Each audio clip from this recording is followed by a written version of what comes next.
유다 왕 우시아와 요담과 아하스와 히스기야 시대의 아모스의 아들 이사야가 유다와 예루살렘에 관하여 본 계시라. 하늘이여 들으라, 땅이여 귀를 기울이라. 여호와께서 말씀하시기를 내가 자식을 양육하였거늘 그들이 나를 거역하였도다. 소는 그 임자를 알고 나귀는 그 주인의 구유를 알건만은 이스라엘은 알지 못하고 나의 백성은 깨닫지 못하는도다 하셨도다. 슬프다 범죄한 나라여, 허물진 백성이여, 행악의 종자여, 행위가 부패한 자식이로다. 그들이 여호와를 버리며 이스라엘의 거룩하신 일을 만으리 여겨 멀리하고 물러갔도다. 너희는 스스로 씻으며 스스로 깨끗하게 하여 내 목전에서 너희 악한 행실을 버리며 행악을 그치고 선행을 배우며 정의를 구하며 학대받는 자를 도와주며 고아를 위하여 신원하며 과부를 위하여 변호하라 하셨느니라. 여호와께서 말씀하시되 오라, 우리가 서로 변론하자. 너희의 죄가 주홍 같을지라도 눈과 같이 희어질 것이요 진홍같이 붉을지라도 양털같이 희게 되리라. 너희가 즐겨 순종하면 땅의 아름다운 소산을 먹을 것이요 너희가 거절하여 배반하면 칼에 삼켜지리라. 여호와의 입의 말씀이니라. 이사야서 이제 첫 장을 우리가 오늘 시작하고 묵상할 텐데, 이 이사야서 이 금방 읽은 이 내용 앞부분, 제일 앞부분만 보면 심판의 책처럼 시작을 해요. 심판의 책처럼. 그런데 이사야서 전체를 보면 사실은 심판의 책이 아니고 회복의 책입니다. 하나님이 책망하시는 이유는 유다 백성을 버리기 위해서 책망하시는 게 아니고 다시 돌이키게, 회개하게 하시려고 책망하시는 거예요. 요즘에 가정폭력이 있어서 다라고 말씀을 드리기 어렵지만 부모가 자녀를 사랑하기 때문에 훈계를 하는 것처럼 하나님께서도 언약 백성을 사랑하시기 때문에 책망하시는 거예요. 그래서 오늘 말씀을 통해서 하나님께서 우리에게 들려주시는 그런 음성들을 우리가 잘 듣기를 바랍니다. 먼저 첫 번째는 하나님은 하나님과의 관계를 잃어버린 백성을 보시고 너무너무 슬퍼하십니다. 1절부터 9절의 말씀인데요. 이사야 선지자는 어떤 선지자냐면 남유다에서 우시아, 요담, 아하스, 히스기야 왕 때 하나님의 말씀을 전했던 선지자입니다. 그 당시 외적으로 보면 아수르 제국이 이 이스라엘을 공격하고 이스라엘을 정복하기 위해서 위협하던 아주 힘든 시기였어요. 그런데 하나님이 더 심각하게 보신 것은, 밖에서 이스라엘을 공격하는 아수르보다 더 심각하게 보신 것은 내부에 있는 이 유다 백성들이 영적으로 타락한 게 더 심각하다라는 거예요. 영적으로 타락. 오늘 2절을 보면 하나님은 이렇게 말씀하세요. 내가 자식을 양육하였거늘 그들이 나를 거역하였도다. 이렇게 말씀하세요. 부모가 자녀를 키우듯이 사랑으로 이 유다 백성들을 돌보셨는데 백성들은 하나님을 떠났어요. 그래서 3절에 이런 말씀도 하십니다. 소는 그 임자를 알고 나귀는 그 주인의 구유를 알건만은, 이렇게 말씀하세요. 이게 뭡니까? 짐승도 주인을 알아보는데 하나님의 백성은 정작 하나님을 알지 못한다. 너무 끔찍한 말이죠. 여기서 안다라는 말은 그냥 단순히 아는 게 아니고 하나님과 이렇게 인격적인 관계, 하나님 아버지, 하나님의 자녀, 이런 관계를 말하는 거예요. 그런데 유다 백성들은 하나님과의 그 관계를 끊어버린 거예요. 그래서 하나님은 이 하나님의 백성을 이렇게 표현하세요. 온몸이 상처투성이가 된 사람의 비유를 하세요.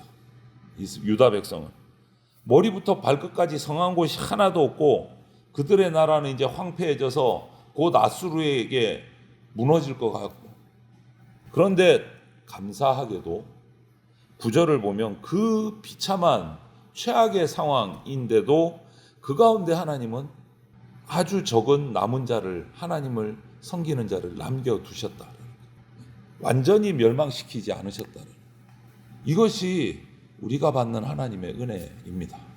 심판 속에서도 은혜를 남겨두세요. 하나님은 징계하시면서도 소망을 남겨두세요. 그것이 하나님의 은혜예요. 우리가 신앙생활을 오래 하다 보면 하나님과의 어떤 관계의 끈끈함보다 그냥 습관적으로 오늘 주일이니까 교회 나가고 수요일 저녁이니까 교회 나가고 그냥 습관적으로 오락가락 하는 이런 습관적인 신앙생활이 돼버릴 때가 있어요. 이 무슨 말입니까? 예배를 나와서 드리기는 드린다고 앉아 있는데 하나님을 사모하는 마음은 점점 약해져요. 그냥 와서 앉아 있다 가는 거예요. 한 시간. 그것이 지금 유다 백성들의 모습인 거예요. 오늘 우리에게도 하나님은 물으세요. 너 아직도 나 사랑하느냐 물으세요. 습관적으로 왔다 갔다 하는 거 아니냐 얘기하시는 거예요. 두 번째로 하나님은 형식보다는 삶의 예배를 원하십니다. 그래서 형식보다는 삶의 예배. 10절 넘어가면서부터 이 분위기가 바뀌어요. 말씀이 유다 백성들이 제사를 안 드리는 거 아니에요. 날마다 와서 성전에서 제사 드립니다. 제사에 관한 말씀은 안 하세요. 그런데 문제는 뭐냐? 날마다 와서 제사를 드리기는 드리는데 제사 드릴 때뿐이고 나가면 삶은 완전히 엉망이다. 그래서 11절에 이렇게 말씀하세요.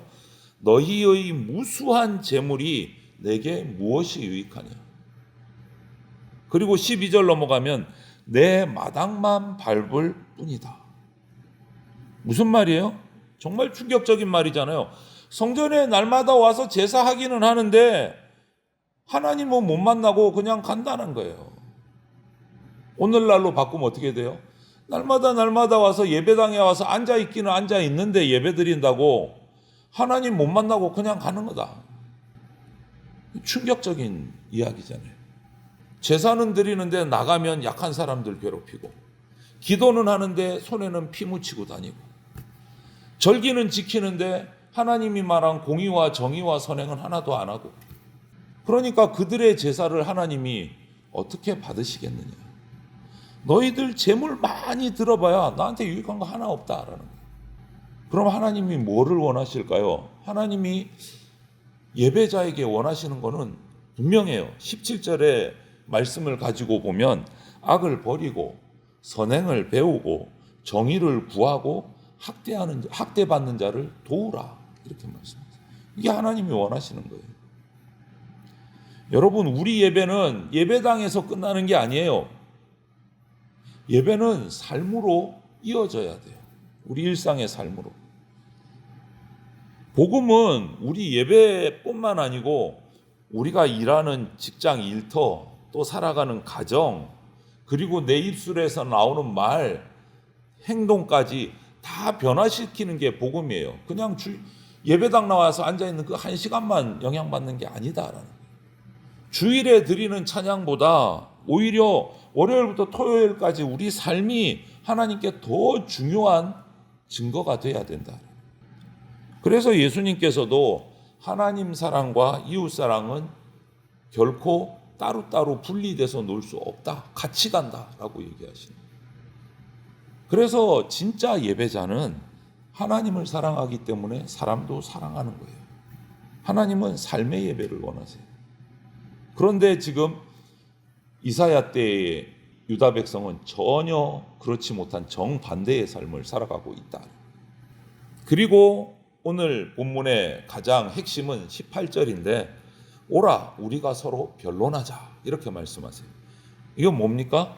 돌아오라는 거예요. 그래서 나하고 얘기하자. 회개하면 용서받는다 이 얘기하고 싶은 거예요.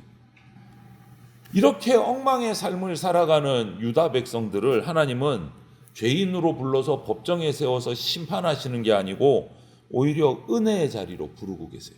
회개할 수 있는 자리로. 그래서 18절에 이렇게 말씀하십니다. 너희 죄가 주홍 같을지라도 눈과 같이 희어질 것이요. 회개를 말씀하시는, 용서를 말씀하시는. 여러분, 주홍은요 그 당시에 한번 염색을 하면 절대 지워지지 않는 아예 붉은 진홍색의 염료가 주홍이에요. 뺄 수가 없어요. 지울 수가 없어요. 한번 염색해버리면, 물들면.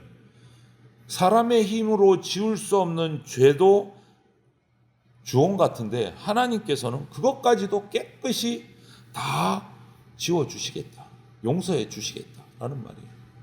너희 죄가 주홍 같을지라도 눈과 같이 희어질 것이요. 이 말씀. 회개하면 아무리 최악의 죄악을 저질렀어도 용서해 주시겠다. 결국 이 말씀은 뭡니까? 오늘날로 끌고 오면 십자가 예수 그리스도를 바라보게 하는 거예요. 예수 그리스도의 십자가 보혈이 어떤 죄도 다 용서해 주신다. 우리 죄는요, 우리가 눈물 흘린다고 지워지는 게 아니에요. 예수 그리스도의 보혈로 씻어집니다. 그래서 우리가 회개하는 것은 최악의 상황에 행하는 절망이 아니고 소망이에요. 살아날 수 있는 소망, 우리가 회개하는 거예요.